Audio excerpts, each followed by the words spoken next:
नमस्कार, news laundry interview में आपका स्वागत है। मैं अमित भारद्वाज।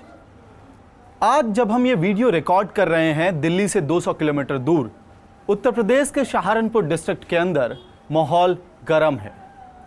शबीरपुर गांव, जहां पे 5 मई को लगभग 25 से ज़्यादा दलितों के घर जला दिए गए, ठाकुर और दलित कम्युनिटी के बीच में लगातार संघर्ष चल रहा है। 9 मई को उसी को लेके एक महापंचायत सहारनपुर जिले के अंदर होता है, जिसे भीम आर्मी चंद्रशेखर, जिसके लीडर हैं, वो ऑर्गेनाइज करते हैं। पुलिस और भीम आर्मी के सपोर्टर्स के बीच में लड़ाई होती है, संघर्ष होता है। सहारनपुर जिले के ही 8 जगहों के अंदर पुलिस और भीम आर्मी के समर्थकों के बीच में झड़प होती है, जिसके अंदर 20 से ज़्यादा गाड़ियां जलाई जाती हैं। इसके बावजूद देश का राष्ट्रीय मीडिया इस पूरे मसले पे चुप्पी साधे रहता है। 21 मई को दिल्ली के जंतर मंतर पर पिछले 10 सालों में सबसे बड़ा दलित आंदोलन इकट्ठा होता है। इसके बावजूद राष्ट्रीय मीडिया के अंदर शायद 2 मिनट का पैकेज या 5 मिनट का एक वीडियो चलता है। आखिर क्या वजह है कि हम लगातार देश भर के अंदर जो एक दलित गुस्सा बढ़ता जा रहा है उस पर चुप्पी साधे हुए हैं? इस पे बात करने के लिए और ख़ास करके भीम आर्मी का जो एक वायलेंट नेचर है और जो सहारनपुर का पूरा दलित आंदोलन खड़ा हो रहा है, उस पे बात करने के लिए हमारे साथ हैं उना दलित आंदोलन का चेहरा जिग्नेश मेवानी। जिग्नेश, आपका स्वागत है। जिग्नेश, मैं एक सीधे सवाल से शुरुआत करना चाहूँगा। चाहे उना का दलित आंदोलन हो या फिर सहारनपुर का भीम आर्मी का दलित आंदोलन, दोनों आंदोलन के अंदर एक चीज़ कॉमन देखने को मिलती है, वो है अग्रेशन और वायलेंस। आप जब उना में भाषण देते थे, उना आंदोलन के लिए भाषण देते थे, तो आप बहुत अग्रेसिव होते थे। आप कहते थे कि अगर आप दलितों पे कोई लाठी उठाता है तो उसका जवाब लाठी से दिया जाएगा। चंद्रशेखर शायद भाषा में कम से कम आपसे कहीं ज़्यादा आगे हैं। क्या ये वायलेंस लैंग्वेज में कम से कम जस्टिफाइड है? देखिए, मैंने मेरे व्यक्तिगत जीवन में कभी किसी को चांटा मारा नहीं, लेकिन किसी भी इमोशन के बहाव में गए बिना बहुत ही तटस्थ रूप से ऑब्जेक्टिवली मैं ऐसा मानता हूँ कि जो कास्टिस्ट एलिमेंट्स दलितों को फिजिकली मारते हैं, एटलीस्ट उनको, उन स्पेसिफिक एलिमेंट्स को, उन पर्टिकुलर इंडिविजुअल्स को फिजिकली ठोकना चाहिए। वो शॉक ट्रीटमेंट के बिना मैं नहीं मानता हूँ इस देश के कास्टिस्ट एलिमेंट्स सुधरेंगे। अब तक दलितों ने बहुत सी रैलियाँ निकाली, धरने दिए, डेमोन्स्ट्रेशन किए, एजिटेशंस किए, प्रोटेस्ट किए, स्पेशल क्रिमिनल एप्लीकेशंस की, पीआईएल्स डाली, संविधान लेकर घूमे, सब कुछ कर चुके हैं। बुर्जुआ पॉलिटिक्स में चुनावी राजनीति भी करे, लेकिन एक ये जो काम करना बाकी है, शायद वो थोड़ा किया जाए। हत्या ना हो, लेकिन थोड़ा पदार्थ पाठ पढ़ाया जाए, तो शायद इस शॉक ट्रीटमेंट के चलते कुछ रिजल्ट मिल सकता है। ऐसा मैं मानता हूं। ये जो शब्द है ठोकना या शॉक ट्रीटमेंट, इससे मैं, हो सकता है काफ़ी लोग सहमत हों आपकी इस बात से, लेकिन मैं कम से कम सहमत नहीं हूँ। वजह क्या है कि जब आप 21 मई को दिल्ली में भाषण देते हैं और मायावती उसके बाद मिलने के लिए कल गई थी वहाँ पे, और उसके साथ जो लगातार वायलेंस हुआ, ठाकुर समुदाय का जो विरोध आया सामने से, वो बहुत उसकी आशंका बहुत ज़्यादा होती है। और अब हाँ, बिल्कुल, वो आपकी बात बिल्कुल सही है। दलित गांव में बहुत ही माइनॉरिटीज़ में रहते हैं। कोई गांव के दलित मोहल्ले में 12 घर रहेंगे, किसी में 5 रहेंगे, किसी में 20 रहेंगे, किसी में 25 रहेंगे। नॉन दलित कास्ट के लोग वो यूनाइट हो जाते हैं जब दलितों के ऊपर वायलेंस करने की बात आती है, और वो बहुत बड़ी तादाद में मेजोरिटीज़ में रहते हैं। लेकिन जहाँ पर भी मुमकिन हो उस तरह के एक एक्सपेरिमेंट होना चाहिए सब में। फिर देश के कानून व्यवस्था का क्या होगा? नहीं, देश की कानून व्यवस्था तो है, रूल ऑफ लॉ भी है, और तो किस तरह से लॉ ही तो आप डिफाइन करना चाह रहे हैं, किस तरह से काम करता है उसका हम लोगों का एक्सपीरियंस भी है। मैं नहीं मानता हूँ कि कुछ मतलब बहुत बड़े पैमाने पे वायलेंस होना चाहिए, लेकिन थोड़ा तो कुछ क्या ये पूरी जो लड़ाई है वो ब्राह्मणवाद के खिलाफ के बजाय ब्राह्मण बनने की लड़ाई है क्या? ये बिल्कुल ही नहीं, ये तो ब्राह्मणवाद के खिलाफ ही लड़ाई है। मैं मानता हूँ कि ये लड़ाई ये नहीं कि तुम सवर्ण हो तो मैं दलित हूँ। ये लड़ाई ये है कि भाई तू ना सवर्ण है ना मैं दलित हूँ, दोनों इंसान हैं। फाइनल एनालिसिस में दलितों को अपनी कास्ट की आइडेंटिटी एनहांस या स्ट्रेंथन नहीं करनी, उसमें से मुक्त होना है। जाति को इतिहास के कूड़ेदान में फेंक देना है। तो डेफिनेटली लड़ाई तो ब्राह्मणवाद को ख़त्म करने की है। आप जब रविवार को जंतर मंतर पे पूरा आंदोलन चल रहा था, भीम आर्मी या भीम सेना का जो कॉल था, उसमें आप भी मौजूद थे और चंद्रशेखर, जिन्होंने अपना नाम अब चंद्रशेखर रावण कर लिया है, उन्होंने स्टेज से एक अनाउंसमेंट की कि वो जो दलित है वो इस देश का शासक वर्ग है, वो यहाँ का नेटिव है और अगर इस तरह के हमले बरकरार रहे तो अब शासक जो है सत्ता में जाएगा और वायलेंस भी उसके लिए अगर जवाब देना पड़े उस वायलेंट तरीके से तो वो भी देगा। जहाँ तक चंद्रशेखर की बात का सवाल है, मैं समझता हूँ किसी इस तरह के एक दो पर्टिकुलर रिमार्क्स या कमेंट्स या स्पीच के बेसिस पे जज नहीं करना चाहिए। अब मीडिया के कुछ सेक्शंस और प्रशासन भी उनको इस तरह से डब करना चाहते हैं।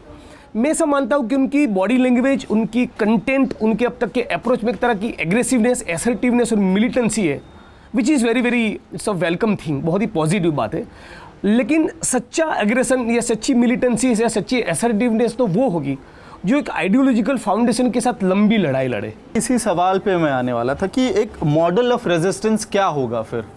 देखिए, मॉडल ऑफ रेजिस्टेंस की कोई concrete, well defined, well determined, pre decided formula design तो होती नहीं। जिस तरह से घटनाएं होती है लोग उस तरह की उसको रिस्पोंड करते रहते हैं।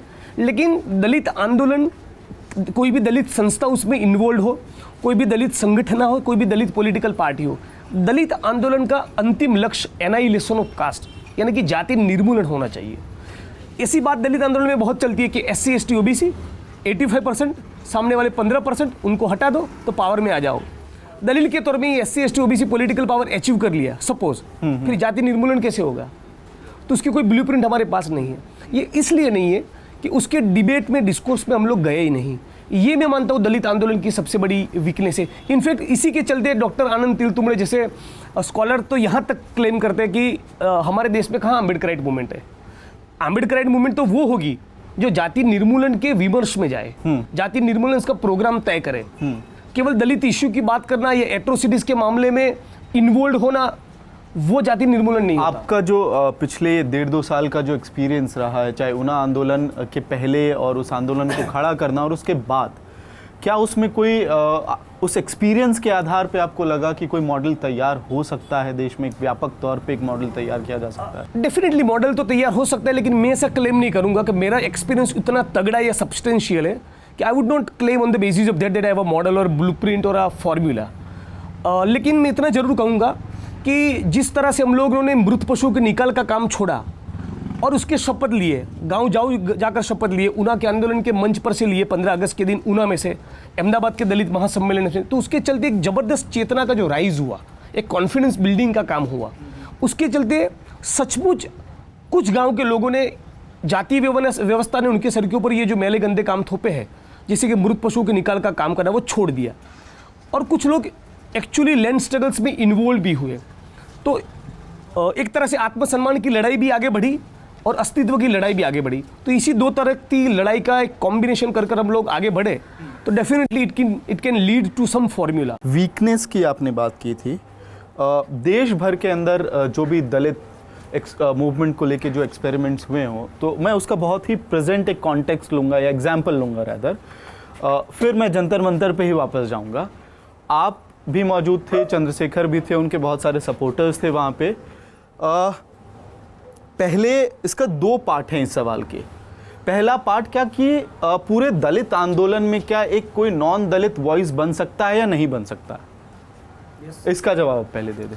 निर्विवाद तौर पे एक non Dalit cast community religion में पैदा हुआ व्यक्ति जो सचमुच दलित मुद्दे के साथ सरोकार रखता है, जो मानता है कि भी जाति के आधार पर डिस्क्रिमिनेशन या उत्पीड़न नहीं होना चाहिए, उसका दलित के जितना या उससे ज़्यादा भी स्टेक हो सकता है।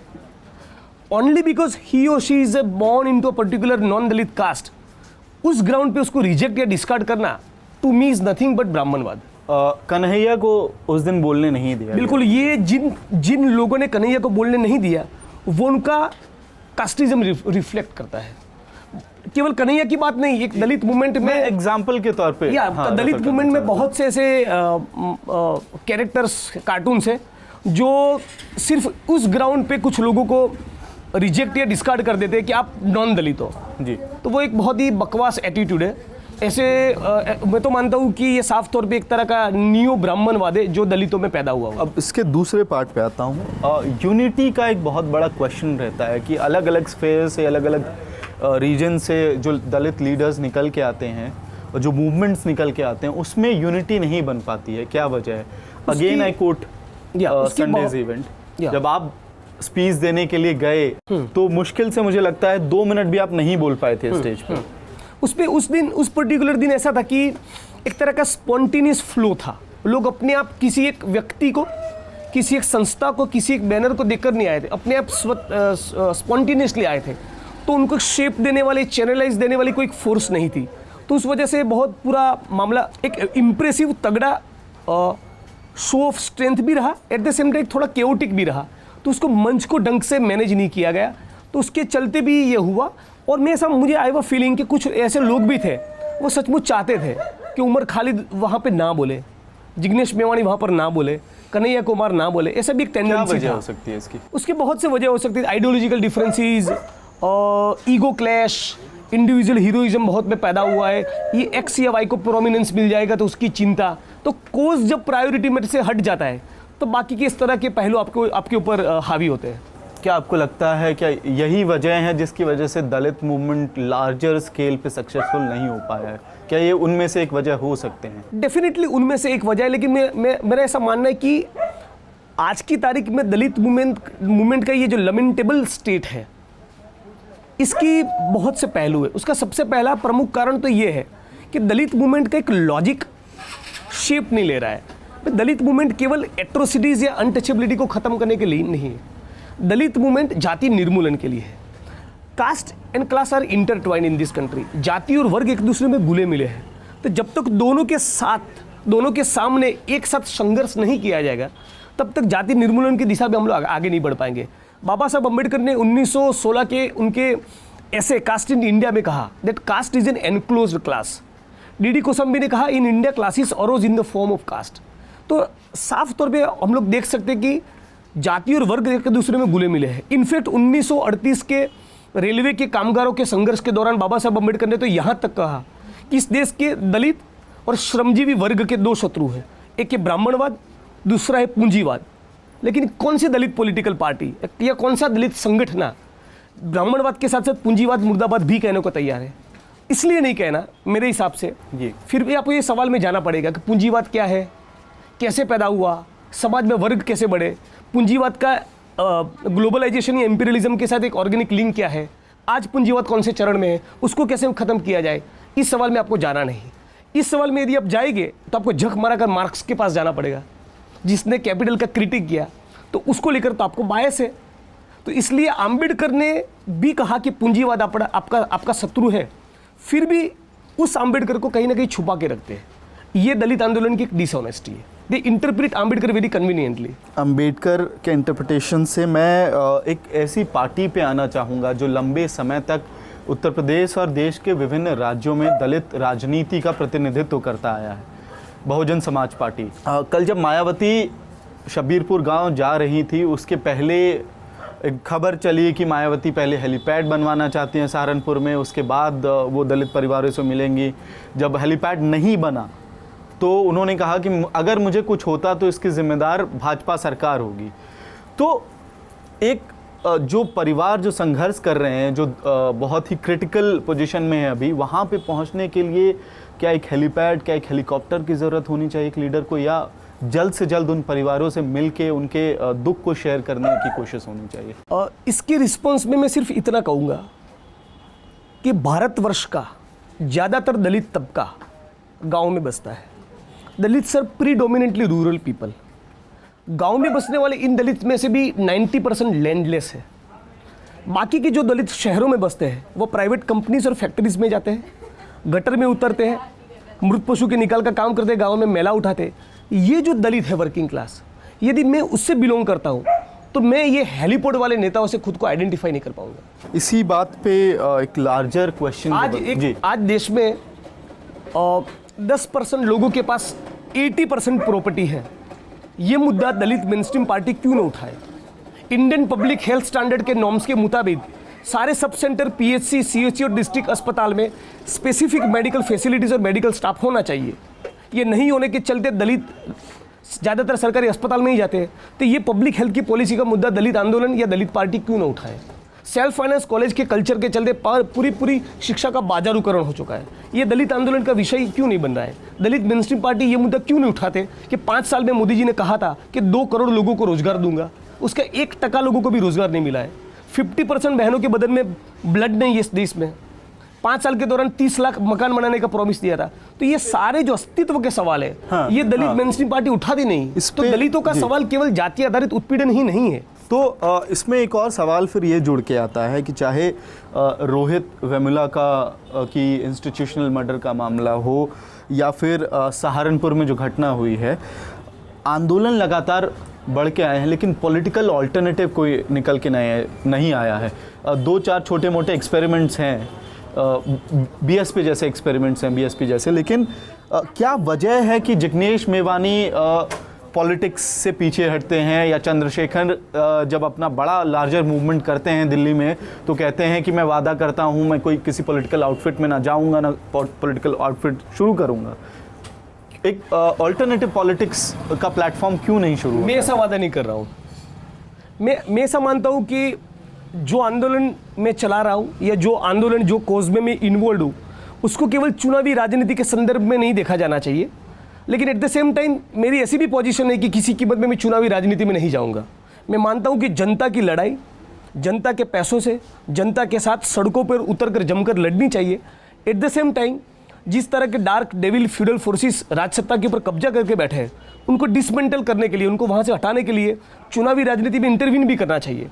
तो मैं तो खुला हूँ, आने वाले दिनों में ऐसा अटेम्प्ट भी करेंगे कि कुछ तीसरा विकल्प। मूवमेंट शुरू किया था, मुझे याद है, तो आप दिल्ली में जब आए थे उसी दिन आपने अनाउंसमेंट किया था कि मैं आम आदमी पार्टी से रेजिग्नेशन दे रहा हूँ। तो वो क्या मूव था फिर? लेकिन इट डजंट मीन कि मैं आने वाले दिनों में कभी कोई चुनावी राजनीति में इंटरवीन ना करूँ। एक और चीज़ इस पूरे दौर में देखने को मिला है, पहले जब गुजरात के अंदर सौराष्ट्र में हम लोग घूम रहे थे तो मीडिया को लेके काफ़ी गुस्सा था दलित समुदाय के अंदर, और वही चीज़ सहारनपुर में भी रिपीट हुई है। क्या वजह है इसकी? देखिए, एक तो स्वाभाविक कारण है, ये कॉरपोरेट मीडिया है। मेन स्ट्रीम मीडिया जो है, इसमें ज़्यादातर इन्वेस्टमेंट कॉरपोरेट जायंट्स का है। ये कॉरपोरेट मीडिया होने के साथ साथ उसमें जो लोग बैठे हैं उनमें से बहुत से लोगों की ब्राह्मणिकल सोच भी है। तो कास्ट और क्लास दोनों का बायस काम करता है। तो जिस तरह से ज़्यादातर इस देश के किसान, मजदूर या गरीब लोगों की आवाज़ नहीं सुनी जाती, इसमें भी कास्ट का बायस होने की वजह से दलितों की आवाज़ और भी नहीं सुनी जाती, या ट्राइबल्स और मुस्लिम्स की आवाज़ और भी नहीं सुनी जाती। तो स्वाभाविक रूप से दलितों का मेन स्ट्रीम मीडिया को लेकर थोड़ा गुस्सा या फ्रस्ट्रेशन होना वो कुछ हद तक लाजमी भी है। क्या आपको कोई उम्मीद दिखती है इस वक्त भीम आर्मी मतलब आने वाले समय में क्या एक संगठन के तौर पे वो मजबूत रूप से उभर पाएगा? मुझे ऐसा लगता है क्योंकि like the Una movement, they also have been able to catch people's imagination, and I think there is lot of suspicion about Chandrasekhar himself because the way he came, it was quite interesting. पहले rumors थे कि शायद चंद्रशेखर को arrest कर लिया जाएगा, फिर वो आए, उन्होंने भाषण दिया, फिर कहा कि मैं सरेंडर करूंगा, and then no one knows where he is, right? In fact, this is the reason why he has been able to catch people's imagination. This is the people find him very romantic. This is the reason why people want to join Bhim Army. This is the reason why youngsters are like excited to see what will be his next move. But then कब तक चलेगा ये? चलना तो जितना चल after a period of time ये romanticism जो है उस पर क्वेश्चन मार्क उठना शुरू हो जाता है, right? And then people were attacked yesterday, then there will be questions from Bhim Army as well कि आपके लोग कहाँ पे हैं, कौन प्रोटेक्ट करेगा? मैं ऐसा मान लूँ अभी थोड़ा डस्ट थोड़ा सेटल्ड होने दे, फिर मैं भी चंद्रशेखर को मिलना चाहता हूँ, भीम आर्मी के साथियों को मिलना चाहता हूँ, उनका थोड़ा आइडियोलॉजिकल फाउंडेशन या पोजीशन क्या है वो भी समझना चाहता हूँ।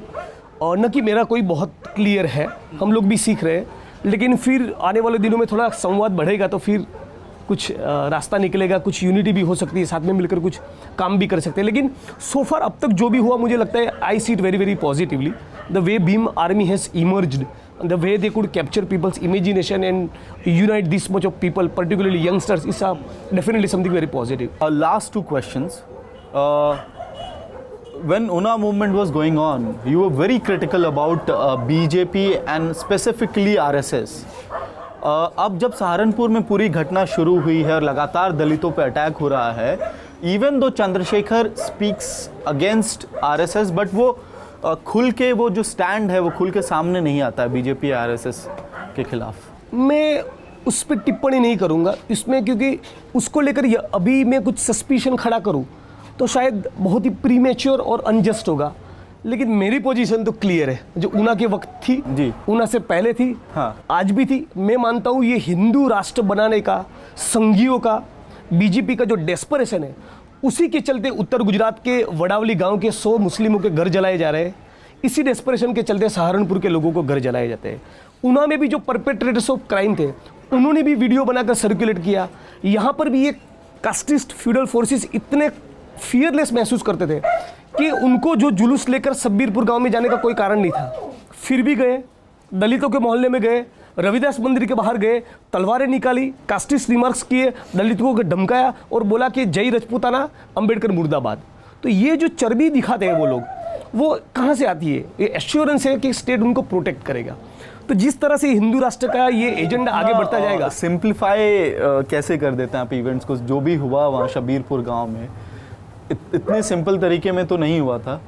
There were different elements involved in the entire series of events which happened. Amit bhai, आप सिर्फ इतना सोचिए जी कि किसी एक्स नाम के गांव के दलित मोहल्ले के रविदास के मंदिर में अंबेडकर का पुतला लगे या ना लगे, वो कौन चूज करेगा? वो दलित चूज करेंगे। लेकिन मेरा मुद्दा ये था कि ये कास्टिस्ट एलिमेंट्स इतना फियरलेस अभी क्यों फील कर रहे हैं? कास्ट वायलेंस तो 3000 साल से हो रहा है, यानी जब से जाति व्यवस्था तब से हो रहा है। लेकिन बीजेपी के पावर में आने के बाद they are feeling absolutely fearless. इस तरह के वायलेंस पहलू खान की घटना देखिए, अहमदाबाद में मोहम्मद अयूब की हत्या देखिए, लातेहार का इवेंट देखिए, ऊना देखिए, वडावली देखिए, सहारनपुर देखिए, और यूपी में तो इस घटनाओं से भी ऊपर मैं आपको एक डेटा देता हूँ। 2014 में when Modi became PM, 39,000 atrocities की घटनाएं हुई थी। एक साल के अंदर it is gone from 39,000 to 47,000। एक मतलब इसका बस एक कॉन्ट्ररी एक ये आर्गुमेंट हो सकता है कि क्योंकि मैं उस पूरे बीजेपी के परिवर्तन यात्रा में भी कुछ पार्ट्स में मैं था, तो उस वक्त कोशिश ये थी कि जो यूपी का वोटर जो है वो जातिगत उसमें बटा हुआ है, जाति वाइज बटा हुआ है, तो उसको हिंदू बना दिया जाए, कंसोलिडेट कर दिया जाए। तो ऐसी स्थिति में बीजेपी अपने वोट बैंक को क्यों डैमेज करेगी यूपी के अंदर? नहीं, देखिए इसमें ऐसा है कि जब वोट लेना होता है तब दलितों को हिंदू की तरह ट्रीट करते हैं, फिर वो सवर्ण बन जाते हैं। जब मुस्लिम्स को टारगेट करना है या मुसलमानों के सामने लड़ाना है, तब वो हिंदू बनते हैं। बाकी तो वही सवर्ण और दलित वाला इक्वेशन होता है ग्राउंड पे। तो ओके, लास्ट क्वेश्चन, क्या ऊना का आंदोलन और सहारनपुर का आंदोलन या देश के किसी भी कोने में और कोई दलित आंदोलन होता है तो क्या वो एक साथ एक बड़े मूवमेंट को खड़ा कर पाएगा? अगर हाँ तो कैसे? ऊना, सहारनपुर, अलवर, दादरी, बेरोजगारी, महंगाई, करप्शन, फार्मर सुसाइड, कॉरपोरेट लूट, अच्छे दिन का वादा, गुजरात मॉडल का फियास्का, ये सारे मुद्दे को लेकर ऊना के एक साल पर गुजरात में गुजरात मॉडल की हिंदुत्व की प्रयोगशाला में जमकर हम लोग मुकाबला करेंगे और जुलाई अगस्त में दोबारा एक तगड़ा कार्यक्रम होगा। तब ये सारे मुद्दों के एक साथ हम लोग बुनने की कोशिश करेंगे। हमसे बात करने के लिए बहुत बहुत धन्यवाद। धन्यवाद।